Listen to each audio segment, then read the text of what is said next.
আচ্ছা, এমনি ইয়াদলি যদি ছবি তুলতে আসলে আপনি বিরক্ত হয়ে যাবেন কেন? একটা ফিস করে মাল দেখাতে গেলে, প্রাইস বলতে গেলে আপনি নিজে বিরক্ত হয়ে যাবেন। একটা উপায় কি, এটা বুদ্ধি দেন আমাদেরকে, এটা উপায় দেন, উপায় বলেন না।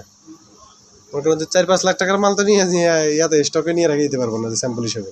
আমরা তো অত বড় ব্যবসায়ী না, বুঝছেন। উপায় হচ্ছে আপনাদের যদি কোনো কাস্টমার আসে বা এই মালটা আছে, আপনার এখানে না থাকলে